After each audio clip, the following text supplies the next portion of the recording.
오늘은 여러분들을 주님의 이름으로 환영합니다. 2020년도 이제 다 갔네요. 며칠 남지 않았습니다. 그리고 52주의 주일 시간도 이번이 마지막 송년주일로 같이 함께하고 있습니다. 2020년의 기억이한 기억은 그저 갇혀 지낸 기억이나 그리고 수없이 많은 세상에 대한 걱정과 근심으로 보낸 기억으로 많이 남기도 할 것 같습니다. 여러분에게 2020년은 어떤 의미를 지니고 그리고 어떻게 2020년 한 해를 돌아보고 계십니까?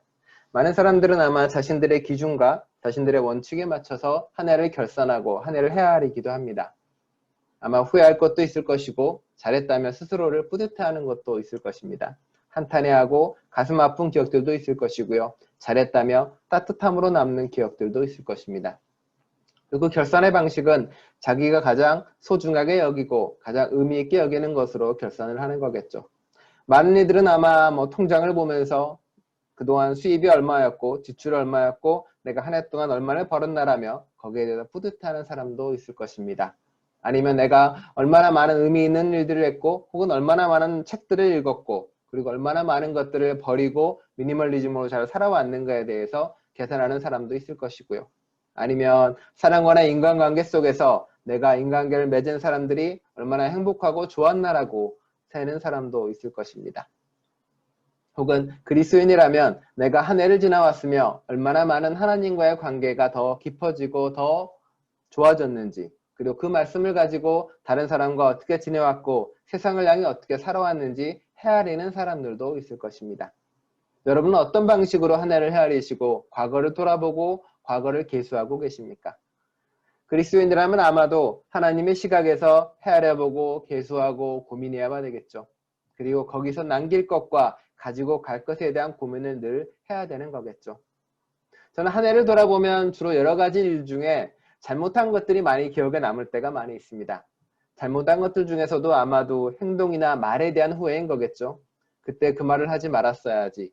그때 그 행동을 하지 말았어야 되는데 라는 걸로 후회하고 안타까워하기도 하고요.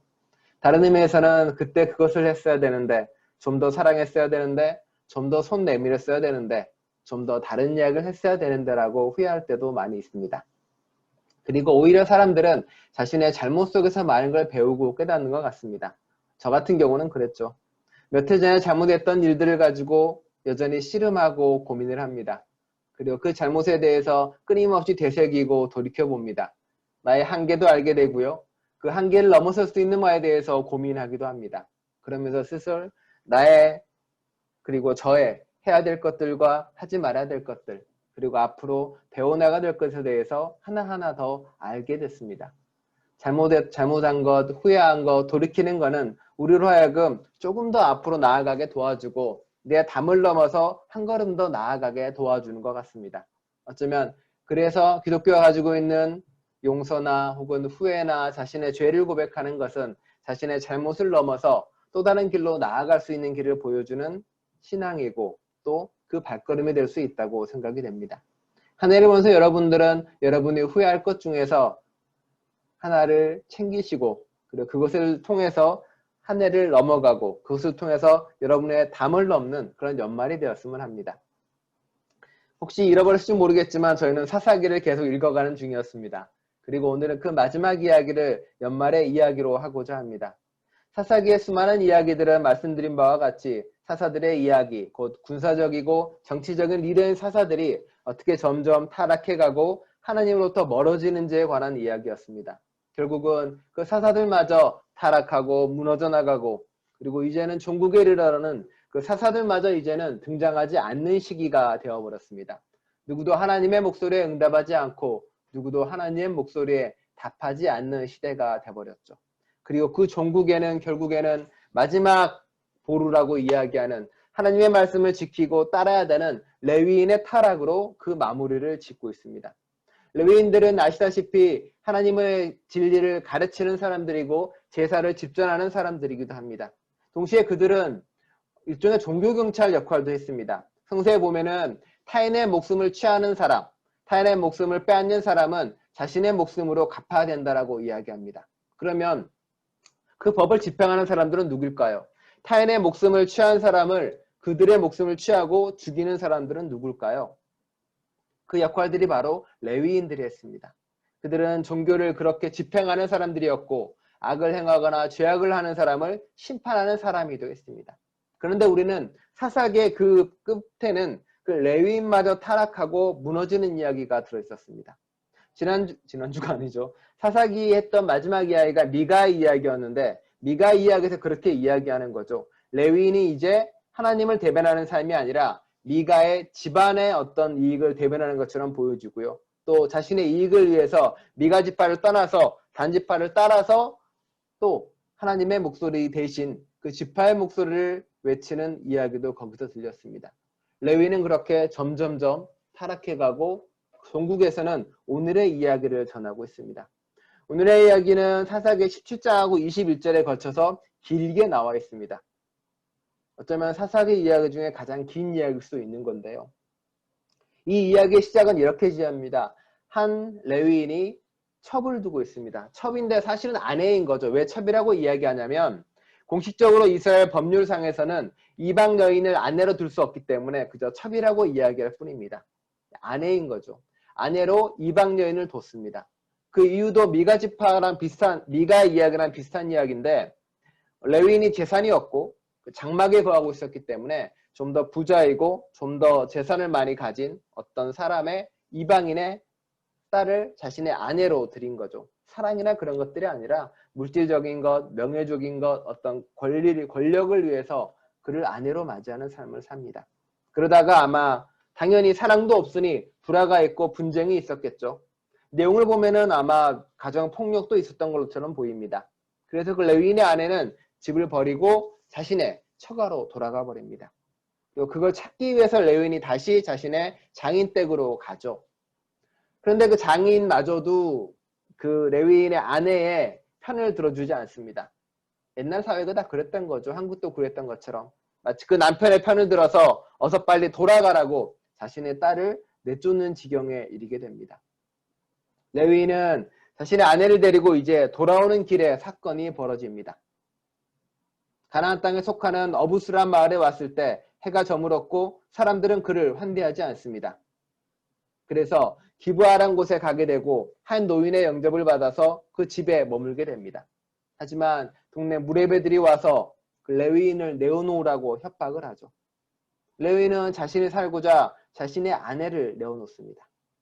그 아내는 결국 밤새 성폭행을 당하고 새벽에 그 집 앞에 버려집니다. 볼 때마다 참담하기 그지없는 이야기이기도 하고요. 말도 안 되는 이야기이기도 합니다. 레위인들의 이 행위를 볼 때마다 그런 생각이 듭니다. 야, 너는 그래도 레위인인데, 그래도 하나님을 믿는 사람인데, 하나님을 따르는 사람인데 아무리 세상에 미쳐 돌아가기로서니 너마저 그래서 어떻게 되겠다는 거냐라고 안타까움으로 바라볼 수밖에 없는 거겠죠. 오늘날 세상을 바라봐도 마찬가지입니다. 그래도 그리스도인이라는 사람이 세상이 아무리 입꼬리여도 너는 그러면 되지, 너는 그렇게 하면 안 되지라고 바라보는 하나님의 마음도 또한 마찬가지겠죠. 레위인은 문을 열고 자신의 문 앞에 참담하게 버려져 있는 그 아내를 향해서 괜찮냐는 말 한마디 하지 않습니다. 빨리 가게 어서 일어나라고요. 그 여인이 당했던 성폭행이나 그 모든 것들이 별거 아닌 것처럼 이야기하고 있습니다. 오늘날도 많이 그렇게 이야기하는 것처럼요. 하지만 그 여인은 목숨을 잃고 이미 죽어서 버림받아 있는 상태입니다. 레위인은 자신의 아내를 나귀에 싣고 짐처럼 싣고 길을 떠납니다. 그리고서는 그 여인의 몸을 토막내고 세상의 이스라엘 지파들에게 보내죠.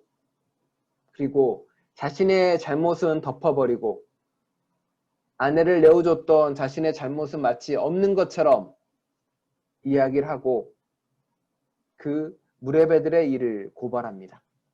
자신의 땅에 떨어져 버린 명예와 자신이 땅에 떨어진 자신의 권리를 찾기 위해서요. 그리고 전쟁을 일으킵니다. 이스라엘 족속들은 전쟁을 일으켜서 베냐민 사람 모두를 다 죽이는 지경에 이릅니다. 단 600명을 남기고 4만 명이 넘는 사람들이 죽임을 당합니다. 그리고 살아남은 600명이 있는데 남자만 600명이 살아남죠. 그리고 그 600명을 바라보며 이야기하죠. 아, 이러다가 한 지파가 망하겠다. 이 지파를 어떻게든 살려야겠다라고 이야기합니다.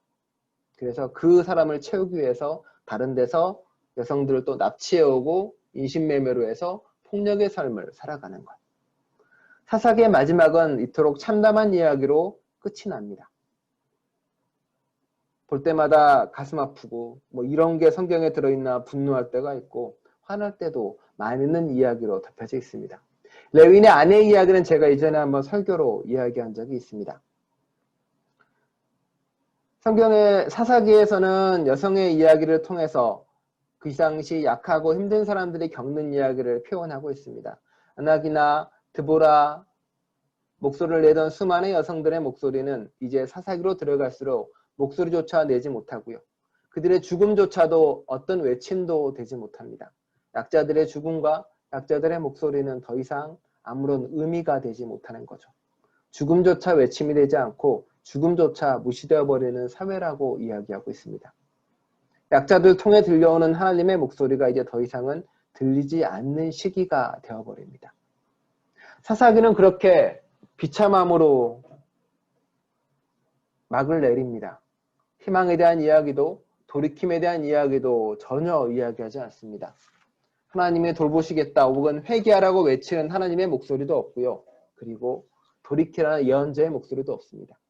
그저 사사기의 마지막은 왕이 없어서 세상이 이렇게 되었다라고 끝내버립니다.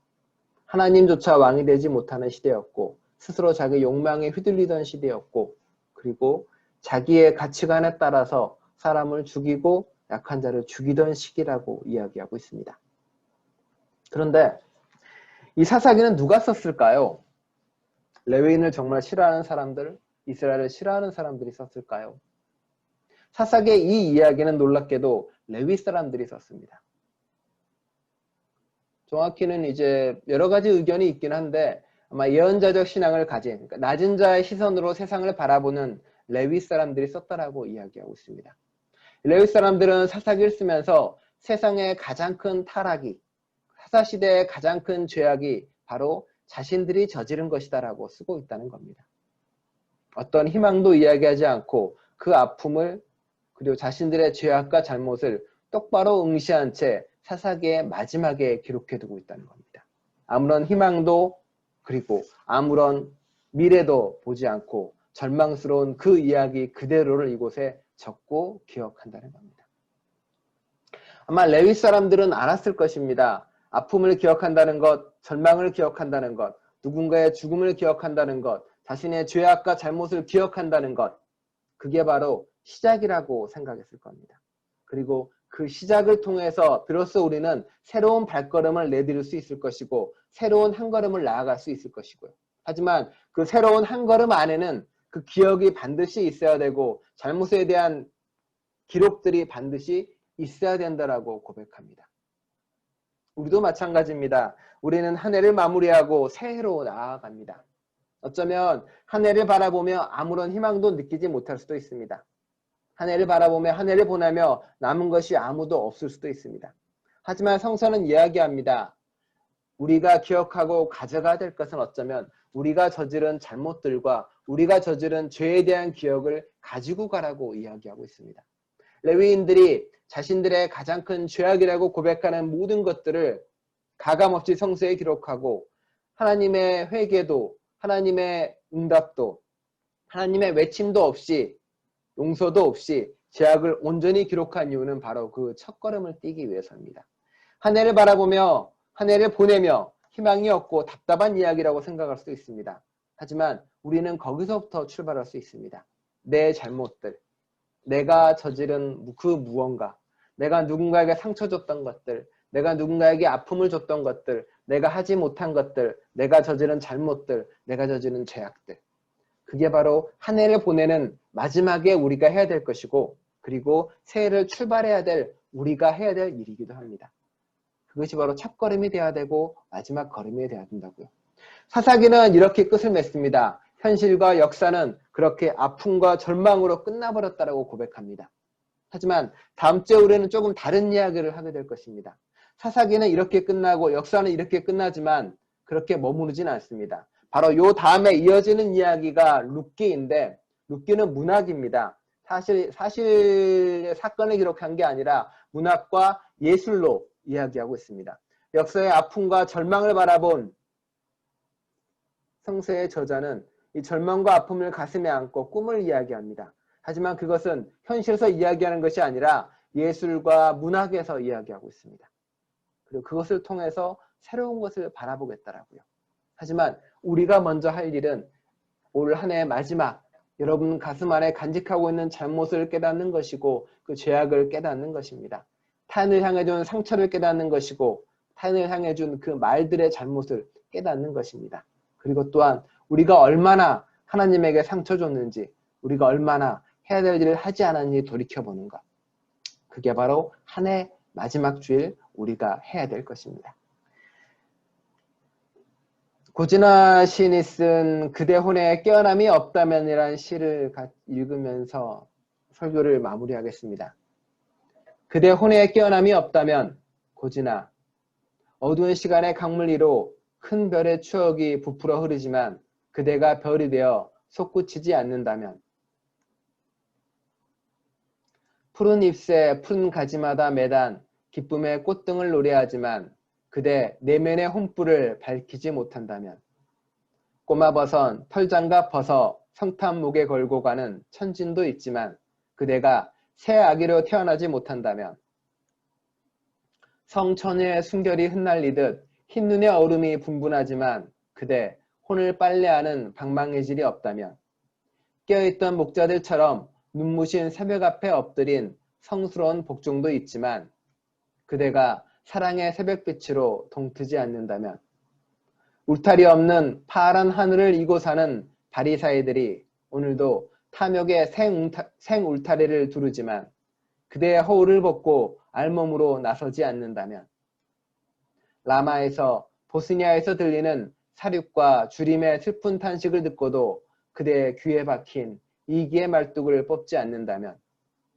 목마른 혼들이 벌나비처럼 영생의 꿀샘에 모여들지만 그대가 먼저 혼의 부요를 길어 마시지 못한다면 새들의 자유한 비상을 손가락으로 가리키는 스승의 간절한 부름이 있지만 그대가 무거움을 털고 깃털의 가벼움을 얻지 못한다면 하늘도 땅의 뜨거운 입맞춤으로 아기왕은 오늘도 태어나지만 아기왕의 고고성이 저렇듯 우렁차지만 그대 혼의 깨어남이 없다면 한 해 동안 우리가 저지른 잘못은 어쩌면 사소하고 작은 거일 수도 있습니다. 누군가의 마음에 작은 상처만 줬을 것이고 누군가의 삶에 작은 흠집만 냈을 수도 있습니다. 하지만 그 잘못들이 그 흠집들이 하나님에게 낸 것이라면 내 이웃이 하나님이라고 생각한다면 그 모든 것은 하나님에게 낸 상처이고 가장 아픈 가장 약한 누구에게 낸 상처일 것입니다. 큰 잘못이 아니라고 넘어가 버린다면 크게 낸 상처가 아니라고 그저 웃어 넘긴다면 우리는 누군가에게 영원히 주어지지 않을 가장 큰 흉터를 남기고 있을 수도 있습니다. 여러분의 잘못을 하나라도 헤아리면서 돌이켜보면서 그 담을 넘어서 조금이라도 나아지는 우리가 될 수 있기를 간절히 축원드립니다. 기도하겠습니다.